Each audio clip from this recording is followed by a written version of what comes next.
ഈ വചനം കേട്ടുകൊണ്ടിരിക്കുന്ന നിങ്ങളെയും നിങ്ങളുടെ കുടുംബത്തെയും ഇപ്പോൾ ദൈവകരങ്ങളിൽ സമർപ്പിക്കുന്നു. നിങ്ങൾ ദൈവത്തിനും ദൈവരാജ്യത്തിനും വിലയും ബഹുമാനവും ഉള്ളവരാണ്.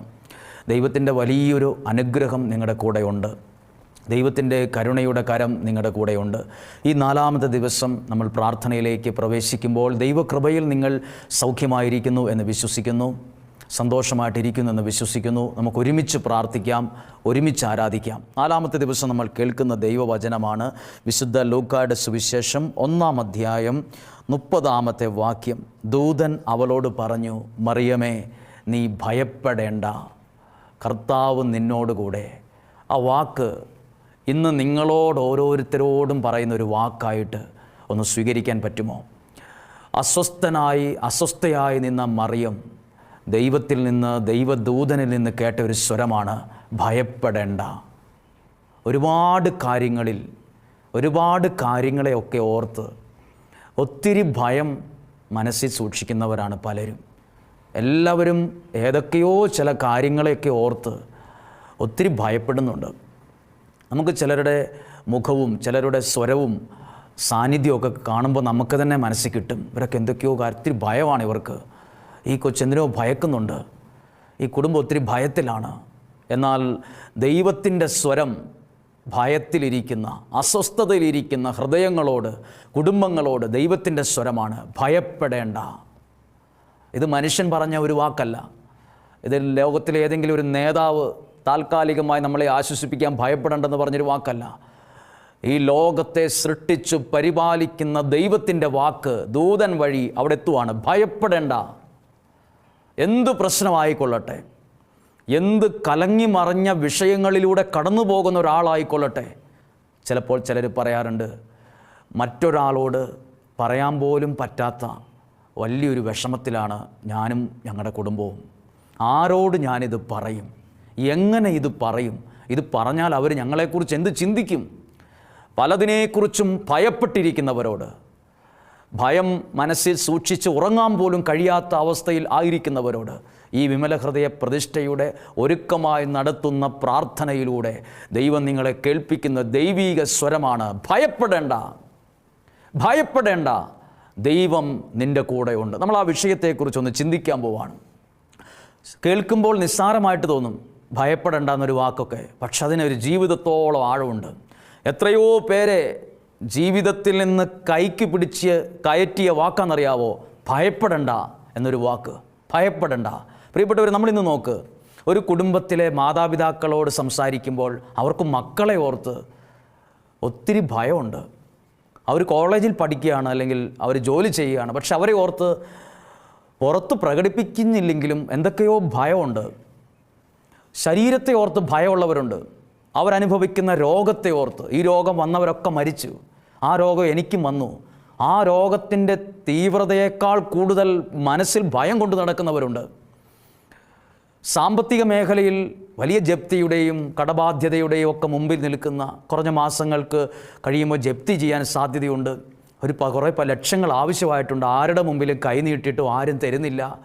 കൂട്ടമായിരുന്ന് ഇങ്ങനെ ചിന്തിക്കുന്നു, ഭയപ്പെടുന്നു.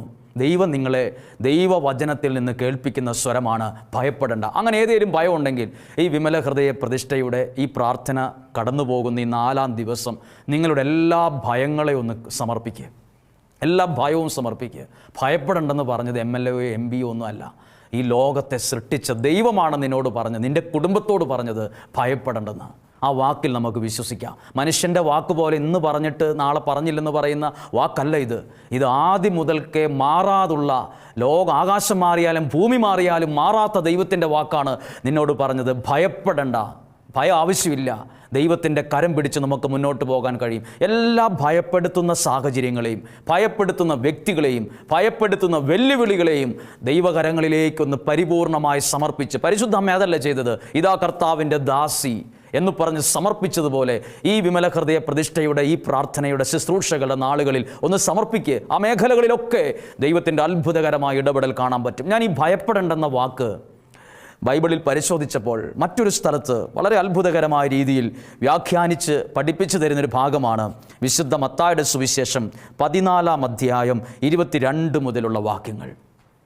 ഈ വാക്യങ്ങൾ നമ്മുടെ ജീവിതത്തിലെ ഈ പ്രാർത്ഥനാ നാളുകളിൽ ചിന്തിക്കേണ്ട ഒരു ഭാഗമാണ്.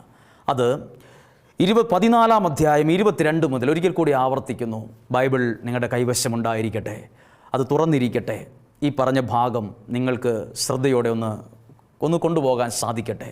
14 വിശുദ്ധ മത്തായിയുടെ സുവിശേഷം 14 അധ്യായം 22 മുതലുള്ള വാക്യങ്ങൾ. അതിൻ്റെ ഹെഡിങ് തന്നെ വെള്ളത്തിൻ്റെ മുകളിൽ കൂടെ യേശു നടക്കുന്നു എന്നാണ്. ഇതൊരു മാജിക് ഷോ അല്ല.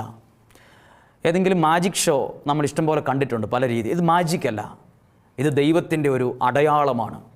എന്തിനാണ് വെള്ളത്തിൻ്റെ മുകളിൽ കൂടെ നടന്നത്? എന്തിനാണത് കാണിച്ചത്? എന്തിനെഴുതിയിരിക്കുന്നു? നമ്മൾ ചിന്തിക്കണം. ഓരോ വാക്കുകളും നമ്മളെടുത്ത് ആ വാക്യങ്ങളെ ധ്യാനിക്കുകയാണ്. 22 വാക്യം ശ്രദ്ധിച്ച് വായിക്കുമ്പോൾ അറിയാം.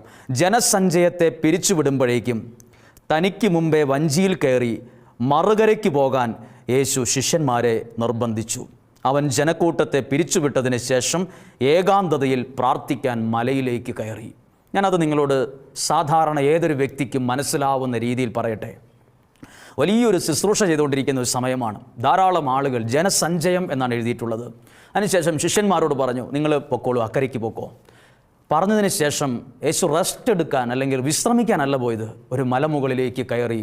ക്ഷീണിതനാണ്, കാരണം ഒരു ശുശ്രൂഷ ചെയ്തതിന് ശേഷം മലമുകളിൽ പ്രാർത്ഥിക്കാൻ കയറി. ഈ ദിവസങ്ങൾ വിമല ഹൃദയ പ്രതിഷ്ഠയുടെ 33 ദിവസമില്ലേ, അത് പ്രാർത്ഥിക്കാൻ ഒരു മലയിൽ കയറിയ ഒരു അനുഭവമാണ്. പ്രാർത്ഥനയുടെ നാളുകളാണ്, പ്രാർത്ഥനയുടെ മണിക്കൂറാണ്. അടുത്ത വാക്യം, പ്രാർത്ഥനയ്ക്ക് മലമുകളിൽ കയറി പ്രാർത്ഥിച്ചു.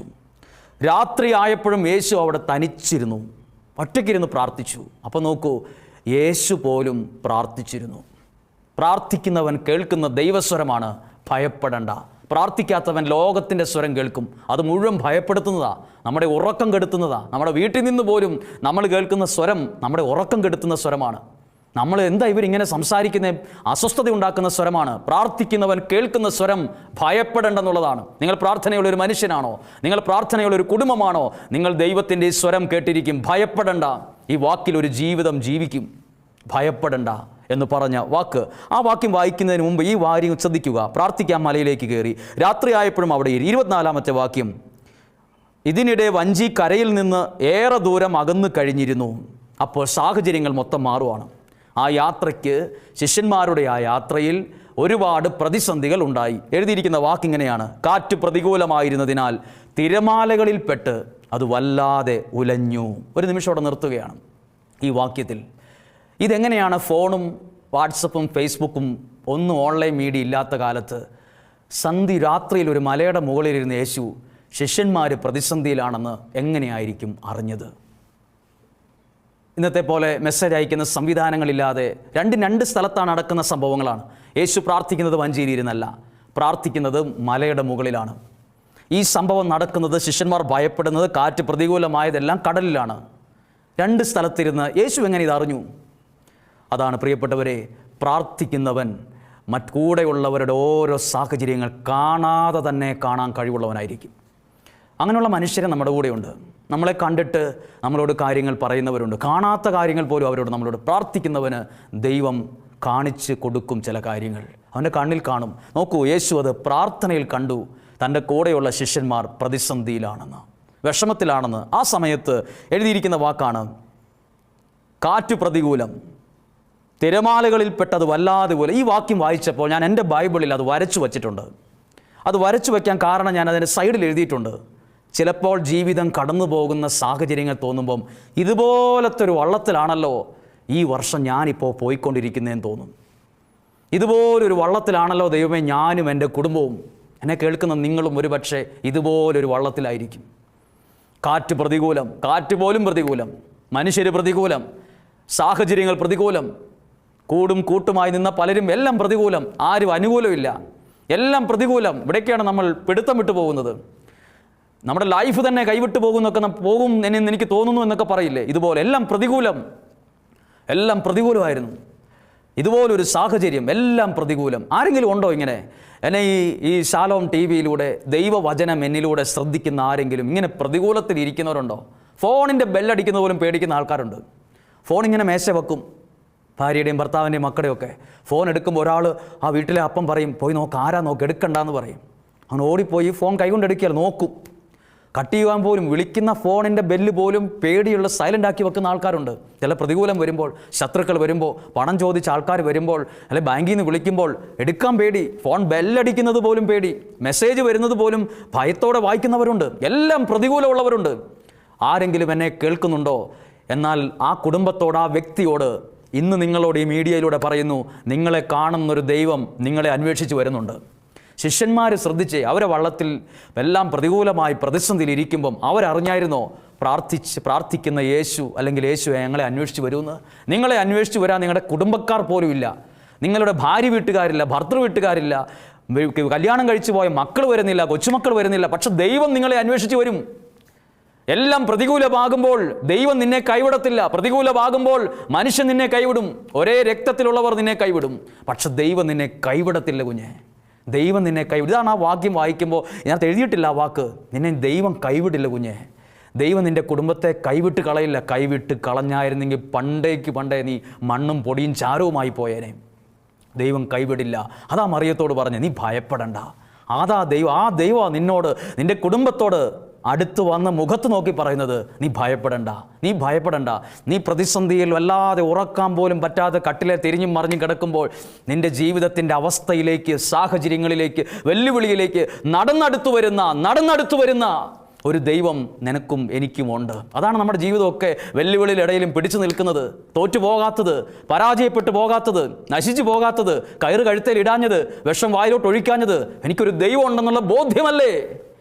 ആ ദൈവമാണ് നമ്മളെ ധൈര്യപ്പെടുത്തുന്നത്. അടുത്ത വാക്യം വായിക്കുമ്പോൾ എഴുതിയിട്ടുണ്ട്, അത് വല്ലാതെ ഉലഞ്ഞ്. ഇവിടെ ഒരു പരാജയപ്പെട്ട ശിഷ്യന്മാരെ കാണാൻ പറ്റും. ശിഷ്യന്മാരാരാണ്? ജനിച്ച് വീണപ്പോൾ തൊട്ട്, ആദ്യം 1 വയസ്സ് തൊട്ടുള്ളപ്പോൾ കാണുന്ന കടലും കാറ്റും തിരമാലയും ഒക്കെ. സാധാരണ കടലുമായി ബന്ധമില്ലാത്തവരൊക്കെ ഇത് കാണുമ്പോൾ പെട്ടെന്ന് പേടിക്കും. പക്ഷെ കടലുമായി ബന്ധപ്പെട്ടവരൊന്നും ചെറിയ കാറ്റോ തിരമാലയോ വള്ളം ഉലയുന്നത് കണ്ടാലൊന്നും പേടിക്കത്തില്ല. അതൊക്കെ എക്സ്പീരിയൻസ്, അവർക്ക് അതൊക്കെ നല്ല അനുഭവങ്ങളുണ്ട്. പക്ഷെ ഇവിടെ അവർ വല്ലാതെ പേടിച്ചു. 25-ാമത്തെ വാക്യം, രാത്രിയുടെ 4-ാം യാമത്തിൽ അവൻ കടലിൻ്റെ മീതെ നടന്ന്. ആ വാക്ക് വളരെ ശ്രദ്ധിക്കേണ്ട വാക്കാണ്. കടലിൻ്റെ മീതെ നടന്ന് അവരുടെ അടുത്തേക്ക് വന്നു. മനസ്സിൽ ഇത് കേട്ടുകൊണ്ടിരിക്കുന്ന നിങ്ങൾ, ഈ ശാലോം TV-യിലൂടെ ഈ വചനം കേൾക്കുന്ന നിങ്ങൾ, എൻ്റെ സ്വരം കേൾക്കുമ്പോൾ നിങ്ങൾക്ക് കാണാനും കേൾക്കാനും പറ്റുമോ നിങ്ങളുടെ അടുത്തേക്ക് വരുന്ന ദൈവത്തിൻ്റെ ആ ഒരു ശബ്ദം? ആ ഒരു അനുഭവം നിങ്ങൾക്ക് വിശ്വസിക്കാൻ കഴിയുമെങ്കിൽ നിങ്ങളുടെ അടുത്തുള്ള ശബ്ദമാണിത്. ഇത്രയും കോലാഹല കൊടുങ്കാറ്റും തിരമാലകളും എല്ലാം കൊണ്ട് നിറയുമ്പോഴും നിന്നെ തേടി വരുന്നൊരു ദൈവം, നിന്നെ അന്വേഷിച്ചിറങ്ങുന്നൊരു ദൈവം, എവിടെയെങ്കിലും ഉപേക്ഷിച്ചിട്ട് പോകുന്നൊരു ദൈവത്തെ അല്ല ബൈബിളിൽ കാണുന്നത്. ഉപേക്ഷിച്ച് കളയാത്തൊരു ദൈവം, ഉപേക്ഷിക്കാത്തൊരു ദൈവം, തള്ളിക്കളയാത്തൊരു ദൈവം. എത്രയോ മനുഷ്യർ നമ്മളെ തള്ളിക്കളഞ്ഞു. പ്രതിസന്ധിയുടെ സമയത്ത് നമ്മൾ വിളിച്ചാൽ ഫോൺ പോലും എടുക്കില്ലല്ലോ ചിലർ.